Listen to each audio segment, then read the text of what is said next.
Jadi kalau mau dapat kerjaan yang paling gampang, tapi bayarannya itu bukan UMR, berapa ribu kali lipat UMR, dan kerjanya itu mulia banget, kita bukan cuma dapat upah, tapi juga kita dapat kehormatan, bekerjalah kepada Allah. Itu paling luar biasa, gampang banget.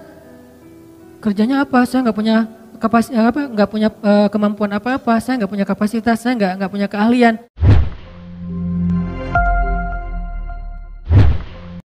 Jadi angle saya ngelihatnya kalau kita pengen bantu orang, jangan hanya nunggu pas kita mampu, pas kita punya rezeki lebih.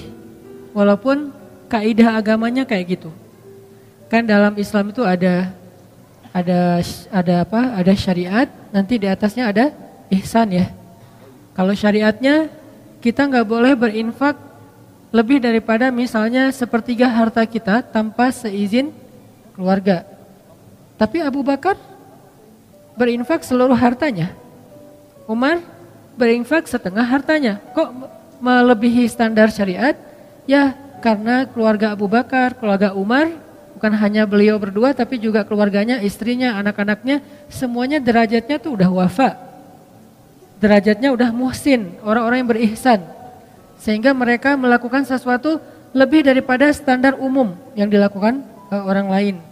Nah, saya ngelihat ternyata menurut saya tuh kalau kita pengen bantu orang, jangan nunggu punya kemampuan. Kalau kita pengen nolong orang, jangan nunggu kita dikasih rezeki yang lebih. Tapi sebaliknya, kalau kita pengen dapat rezeki yang lebih, tolong orang. Kalau kita pengen dimampukan, bantu orang. Kalau kita pengen diselesaikan urusan kita, selesaikan urusan orang. Jangan tunggu, gua beresin dulu urusan gua, ntar baru nolong yang lain. Enggak, kebalik. Kalau kita pengen urusan kita cepat beres, cepat diselesain sama Allah, cepat ditolong, cepat dikasih keajaiban, surprise segala macam, ya udah tolong orang dulu. Walaupun kita dalam kondisi susah, justru itu kesempatan buat kita. Karena hadisnya jelas, Nabi SAW mengatakan, "Man kana fi hajati akhi, kana Allahu fi hajati." Siapa yang menyelesaikan hajat saudaranya atau sibuk mengurus hajat saudaranya, Allah juga akan sibuk mengurus hajat dia. Lebih canggih mana nih? Kita nyelesain masalah kita sendiri atau Allah yang nyelesain masalah kita? Allah yang nyelesain masalah kita. Jadi biar Allah yang beresin masalah kita, tugas kita adalah beresin masalah orang lain. Kayak gitu kaidahnya, dan itu bukan hanya hadis motivasi. Saya menjadikan semua ayat dan hadis yang saya tahu itu sebagai konsep berpikir, bukan sekedar hadis motivasi. Baca hadis kemudian memotivasi, ayo tolong orang lain, tapi jadikan itu konsep berpikir. Apa bentuk konsep berpikirnya? Begitu kita punya masalah, nyari orang yang juga sama punya masalah. Lo punya masalah enggak? Enggak ada. Kok enggak sih? Cari. Lo punya masalah enggak? Siapa yang punya masalah tolong DM saya. Siapa yang punya masalah tolong WA saya. Siapa yang punya masalah tolong japri saya. Akhirnya berudul banyak banget kan yang datang. Oh, saya punya masalah, pilih salah satunya yang kita mampu. Kadang-kadang yang kita tolong tuh bukan yang paling darurat, bukan yang paling besar, bukan yang paling sulit, tapi yang paling mungkin kita lakukan. Ini hal yang wajar, jadi kita nggak boleh juga menjudge orang lain. Ah, lu kerjaannya bantu yang kecil-kecil, yang receh-receh. Ya siapa tahu dia yang receh tapi ikhlas. Dan kita yang mungkin istimewa banget nggak sanggup jaga keikhlasan kita kan. Kayak cerita bab ikhlas kemarin. Ada dua orang beramal, yang satu sholatnya standar, yaitu sholat wajib doang. Yang satu lagi plus qobliyah, ba'diyah, duha, tahajud. Mana lebih baik? Yang plus dong. Wajib plus sunnah. Lebih baik yang plus. Tapi kadang-kadang yang plus ini ujian keikhlasan, ujian rianya juga lumayan luar biasa. Kalau yang standar apa yang mau diriain? Kayak hafalan Al-Quran. Yang satu hafal trikul.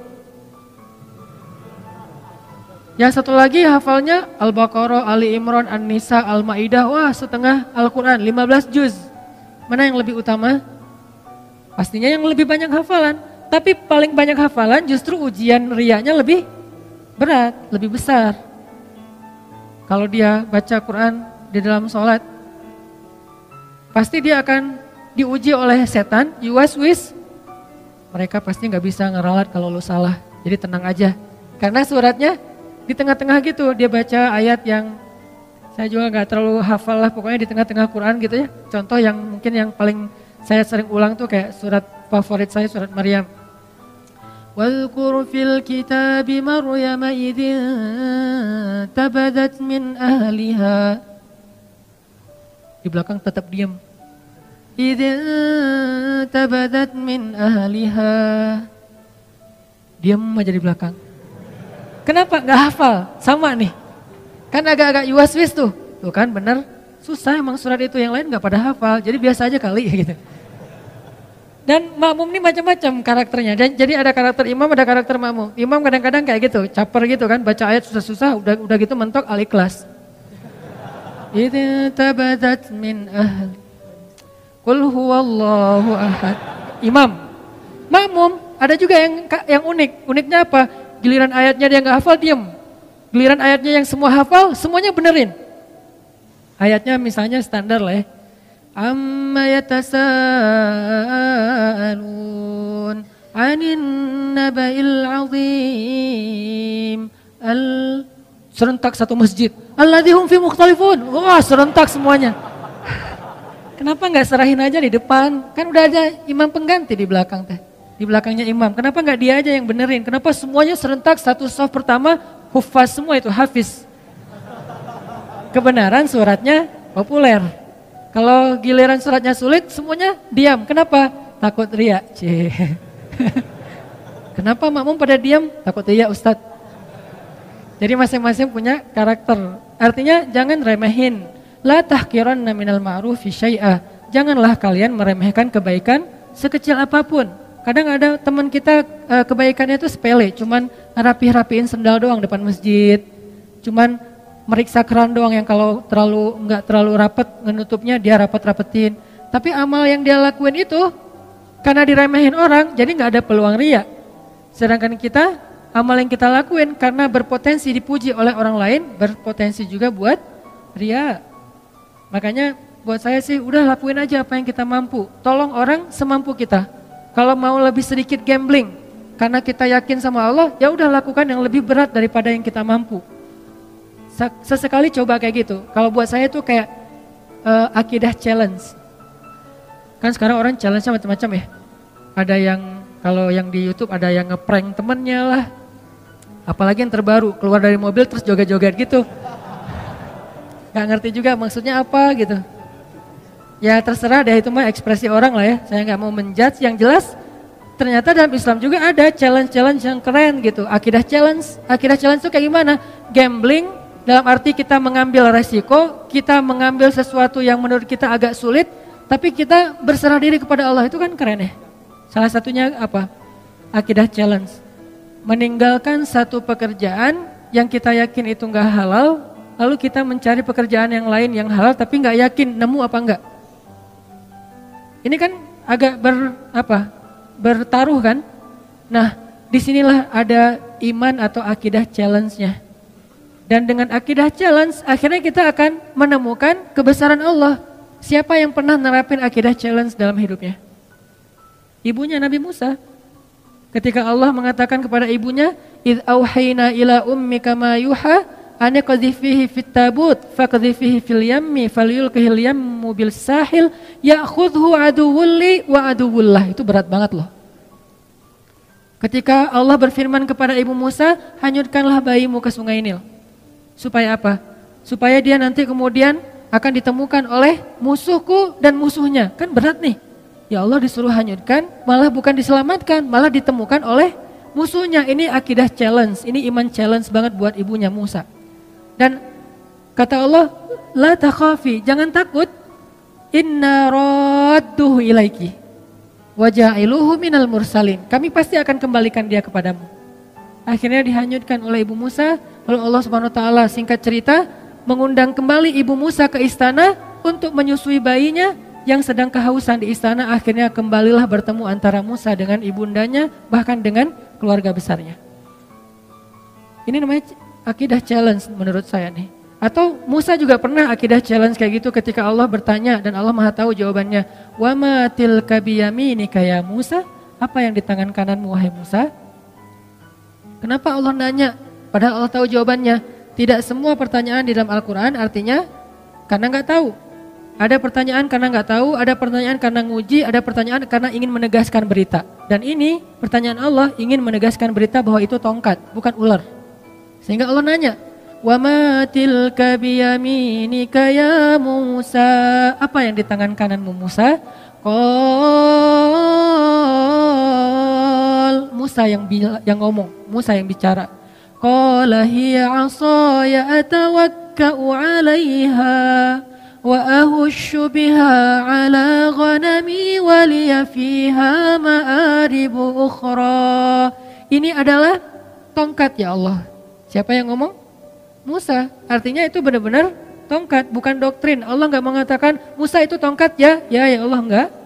Allah nanya, apa itu Musa? Kata Musa tongkat. Berarti kamu yang bilang tongkat ya, bukan aku gitu, bukan Allah. Akhirnya aku pakai untuk hiking. Atawakka'u 'alaiha. Untuk apa itu? Untuk naik gunung. Apa istilah kita? Ya mudah-mudahan tidak ada yang mempermasalahkan hiking. Karena itu memang benar kayak gitu kan? Untuk hiking, kalau di zaman kita kayak trekking gitu kan ya, istilah-istilah kita kan ya, untuk naik gunung pakai tongkat.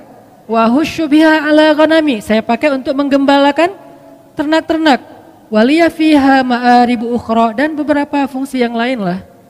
Terus kata Allah, alqiha ya Musa. Coba kamu lempar wahai Musa. Fa alqaha fa idza hiya hayyatun tas'a. Lalu tiba-tiba ketika Musa melemparnya, dia menjadi ular yang merayap-rayap. Kemudian Allah kasih challenge buat Musa. Apa challenge-nya?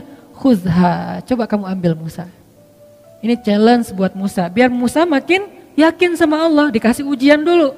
Khuzha la takhaf sanu'iduha siratahal ula. Gak usah khawatir. Berarti Musa khawatir.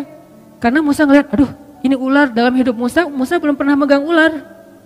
Sekarang disuruh pegang ular sama Allah. Khuzha. Pegang ular. Dan ini bukan ular biasa yang ditemukan di hutan. Ular, bahasa kita jadi-jadian. Kan lebih ngeri ya. Kalau ular biasa, kita juga jarang megang. Gak pernah megang, malah kecuali di kebun binatang. Itu juga dampingin pawangnya. Ini gak masalah nih, gak masalah. Oh ya udah. Begitu dia agak-agak ularnya iseng dikit, Pak, ini kenapa nih, heboh gitu, panik gitu, agak-agak norak gitu kan ya. Megang ular di kebun binatang, norak, gimana di hutan gitu. Jadi jangan meremehkan Musa yang khawatir. Kenapa Musa khawatir? Wajar. Pertama, itu ular liar yang bukan di kebun binatang, gak ada pawangnya. Kedua, itu ular bukan dari semak-semak, dari tongkat. Kan aneh. Kalau dari semak-semak, ular biasa mungkin Musa gak takut. Karena Musa seorang laki-laki yang perkasa. Tapi ini ular dari tongkat. Jadi kalau kita mau pakai nalar, kenapa Musa takut sama ular gituan doang? Karena ularnya bukan ular yang biasa, tapi ular yang berubah dari tongkat. Jadi kayak jadi-jadian gitu. Waduh, ini ular dari tongkat jadi ular. Gimana megangnya ntar kalau ada apa-apa gimana? Musa khawatir. Kata Allah, la takhaf. Jangan khawatir. Sanu'iduha siratahal ula. Ntar kami balikin lagi kepada bentuk aslinya. Ini akidah challenge buat Musa. Kalau bahasa teman-teman yang ngajinya mungkin lebih dalam, istilahnya rububiyah, uluhiyah, asma, sifat dan seterusnya. Kita menerjemahkan, bukan mengubah istilah, akidah challenge. Dipegang sama Musa dikit, langsung berubah lagi menjadi tongkat. Maka bertambahlah iman Musa. Bertambahlah, arti bertambah iman apa? Bertambah percaya sama Allah, bertambah yakin sama Allah. Nanti kalau dikasih challenge yang lain, udah sanggup. Challenge berikutnya apa? Challenge berikutnya adalah idhab ila Fir'aun innahu tagha. Pergilah kepada Fir'aun, dia itu jahat banget. Itulah challenge yang lebih berat daripada megang ular. Tapi Allah kasih challenge yang kecil dulu biar Musanya makin yakin. Ini artinya teman-teman, kadang-kadang ketika kita ngambil sebuah pilihan yang sulit, kita agak sedikit gambling dalam hidup kita, tapi bersandar kepada perintah Allah, larangan Allah, kehendak Allah, apa yang Allah mau, syariat Allah. Di situ kita belajar iman, termasuk nolong orang lain. Sehingga kata Nabi, man kana fi hajati akhi kana Allahu fi hajati. Siapa yang sibuk ngurus hajat saudaranya, Allah juga akan sibuk ngurus hajat dia. Termasuk nanti banyak sekali hadis-hadis yang lain yang senada atau semakna dengan ini. Ini artinya angle-nya buat saya, kalau kita punya masalah, tolong orang yang punya masalah. Baru Allah tolong kita. Kalau kita pengen ditambahin rezeki, tolong orang dalam menyelesaikan masalah keuangan dia atau harta dan seterusnya. Jadi bekerjalah kepada Allah. Paling gampang tuh nyari kerja ke Allah loh.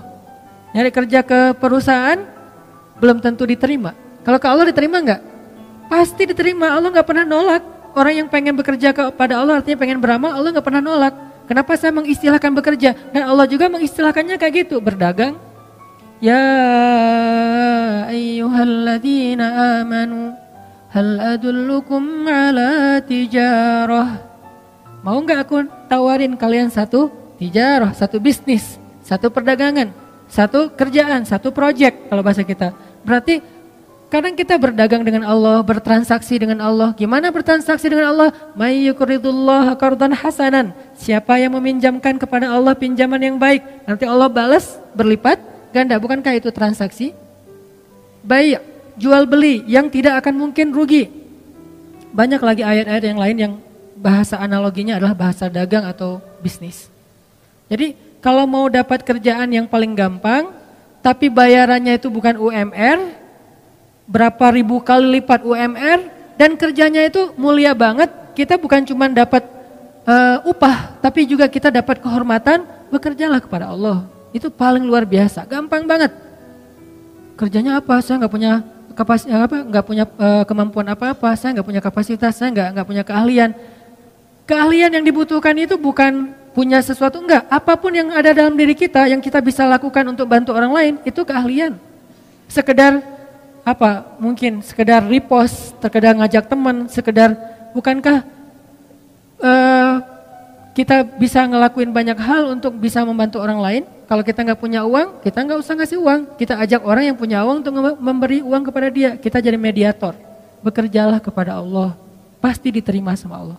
Terus diupahin sama Allah, ya, karena dalam bahasa Al-Quran, Allah mengistilahkannya dengan jaza, dengan ajrun. Jaza artinya apa? Balasan. Ajrun, upah, pahala. Sama kan? Balasan, upah, pahala, itu semuanya sama. Berarti kalau kita pengen dapat kerjaan nih, paling gampang kerja aja sama Allah. Jadi udah gak ada lagi pengangguran di muka bumi ini kalau dia yakin kepada Allah. Tinggal kita, ya Allah, saya nih lagi bawa, dalam analogi kita nih, lagi bawa map. Ngapain? Cari kerja. Ke siapa? Ke langit. Caranya? Kita datangin orang miskin. Caranya datangin anak yatim. Caranya datangin orang-orang yang membutuhkan. Kalau zaman Nabi dulu, Rasulullah SAW itu, Khadijah bilang, Rasulullah itu adalah laki-laki yang mengayomi anak yatim, orang miskin, orang tua, janda-janda yang ditinggalkan wali-walinya. Nabi yang menafkahi mereka. Sehingga inilah bentuk dari ekspresi syukur kita kepada Allah Subhanahu wa taala. Coba kita ingat dulu, siapa yang bisa saya bantu? Siapa yang bisa? Jadi analoginya adalah cara berpikirnya adalah kalau kita pengen ditolong oleh Allah, tolong orang lain. Kalau kita pengen dikasih rezeki oleh Allah, kasih rezeki untuk orang lain. Dan Allah pasti akan ngasih kita upah lebih gede daripada semua upah yang pernah diberikan oleh manusia. Jadi seorang kurir, jadilah kurir langit. Gimana menjadi kurir langit? Cari orang yang lagi pesen, lagi order rezeki, lagi order bayar hutang, lagi order berobat, kan dia lagi order tuh. Cara ngordernya gimana? Ya angkat kedua tangannya. Ya Allah, saya punya banyak hutang. Ya Allah, anak saya sakit. Ya Allah, ya Allah, ya Allah. Mereka kan lagi order kebaikan kan ke langit. Nah, kadang-kadang Allah mengetuk kita untuk jadi kurir Allah. Kayak tadi misalnya saya lagi ngeliat gitu di history gitu, muncul karena ada muka saya di situ ya saya klik gitu ya. Kok ada muka saya di sini? Kayaknya banyak banget muka saya akhir-akhir ini gitu. Saya klik nih, alhamdulillah gitu ya. Saya klik, apaan sih ini, kepo gitu kan. Oh ternyata lagi ada perdebatan kecil tuh antara pro dan kontra. Saya baca komennya satu-satu kan. Di antara sekian banyak komen yang pro dan kontra, tiba-tiba ada satu komen yang agak-agak kurang nyambung sebetulnya. Ada yang komen, anak saya butuh uang untuk belajar, untuk beli buku diktat sekolah dan gak punya biaya. Kenapa tiba-tiba Allah takdirkan saya ngeklik itu, terus saya ngelihat komennya. Karena Allah lagi ngasih saya kesempatan jadi kurir kan gitu kan. Di antara sekian komen ini aja yang saya fokus. Saya langsung DM orangnya, Pak, Bapak di mana? Ternyata di NTB, di Lombok. Bapak butuh apa? Saya hanya butuh biaya untuk buku anak saya. Masya Allah nih orang luar biasa ya. Enggak mengatakan saya butuh uang sekian, enggak. Hanya untuk biaya buku. Artinya saya misalnya kalau saya mau saya akan bayar ke sekolahnya, anaknya dapat buku, enggak akan saya kasih uang biar manfaatnya lebih jelas gitu. Kecil sih, tapi kan kenapa Allah takdirkan tiba-tiba saya baca postingan itu, saya lihat komen-komennya, mungkin cara Allah ngegelitik saya itu lewat penasaran, pengen tahu ada kehebohan apa, terus nemu di antara sekian kan banyak tuh, ada ratusan, baca satu-satu, kadang senyum, kadang kayak cemberut gitu, apaan sih nih, apa, satu-satu, ada yang unik nih, gak nyambung komennya, anak saya butuh biaya sekolah, langsung saya coba DM, dan ini sering terjadi dalam hidup kita teman-teman. Jadi gak perlu kita cari juga, Allah yang kayak ngorder ke kita, orang tuh ngorder, Allah nge-link kayak sistem startup ya. Jadi kayak social respon gitu, dia ngorder, terus kita kayak driver yang lagi dekat sama lokasi itu, tiba-tiba masuk ke kita, apa kayak notifnya, udah kita tinggal mau apa enggak ngambilnya nih. Kalau kita pikir, aduh jauh banget nih, kan saya sering mesen mie Aceh ya, di Buah Batu, tapi tinggal Cihanjuang. Udah diambil, ternyata pas tahu Cimahi ditolak lagi. Aduh, kecewa banget nih ditolak. Tapi masih mending lah daripada ditolak mantan masih. Cuman sampai berkali-kali ditolak gara-gara ngordernya di Cimahi, barangnya ada di Buah Batu, kan orangnya males. Padahal insya Allah pasti saya akan ngasih lebih, saya tahu lah jauh banget, kasihan kalau cuman sekian ribu, kadang-kadang cuman 30.000, ya udah digenapin 31.000 misalnya. Ganjil nggak genap. Maksudnya ditambahin lah 1.000 ongkos capek misalnya. Nah ini kadang-kadang kita pikir aduh jauh banget. Kita mau klik gak sih? Allah nggak lagi ngirim nih. Ada yang order terus muncul notif di kita. Ini analogi lewat digital startup kayak gitu. Ada notif ke kita mau diambil nggak nih? Begitu kita klik, kita ambil, maka Allah Subhanahu wa taala langsung transfer balasannya, upahnya, pahalanya ke saldo kita. Dan Allah kalau transfer biaya kurirnya itu lebih gede daripada semua biaya kurir yang pernah ada di muka bumi. Gede banget Allah ngasihnya. Kan berarti gampang kan cari kerjaan? Cari aja kerja ke langit. Dan Allah sering banget ngasih notif ke kita, tinggal kita ambil apa enggak. Nah ini artinya ternyata cara kita pengen kaya, pengen sukses, pengen bahagia, pengen ditolong tuh bukan nunggu beres urusan kita baru nolong orang lain. Tapi nolong orang lain supaya beres urusan kita.